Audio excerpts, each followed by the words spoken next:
Jago Merah menghanguskan rumah panggung 2 lantai yang terbuat dari kayu milik Hidayatullah dan Ahmad Rifai yang terletak di Jalan Faki Usman, Lorong Saudagar, Yucing RT 2 RW 1 Kelurahan 34 Ulu, Kecamatan SU1 Palembang. Peristiwa kebakaran itu terjadi pada Senin 23 bulan 10 tahun 2023 sekitar pukul 10 waktu Indonesia bagian Barat.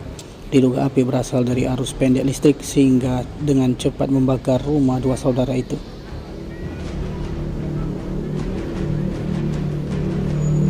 Dikatakan Faisal, saksi di lokasi kebakaran, asap hitam mengepul di rumah yang langsung berteriak kebakaran. Mendengar teriakan dari pemilik rumah, warga sekitar langsung berhamburan untuk membantu memadamkan api.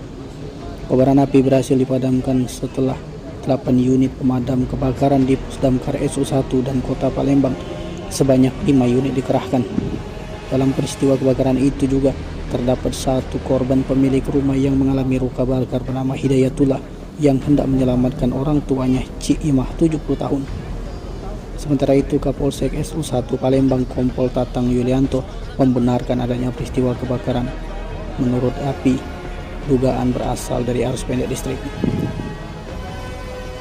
Kak, ini cak mana awal ceritanya? Ini kan rumahnya nih rumah ditunggu oleh wong tua galo. Di 2 beripian.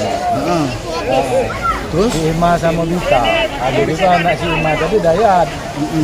Nah, asal api dari rumah Asal itu dari bawah kayaknya, apa belum tahu gitu. rumah siapa itu, Pak? Rumah si Ima. Cik Ima. Rumah si Ima. Kita lihat api sudah besar gitu, Pak.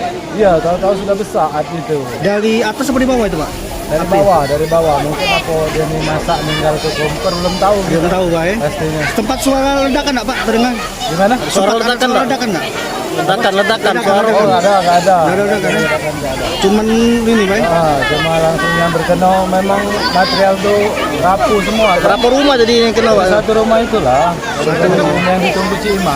Itu, Pak. Kan rumah budal, rumah saudara-saudara si Ima kan. Siapa nama, Pak? Faisal. Faisal. Tim Liputan Sumsel TV melaporkan.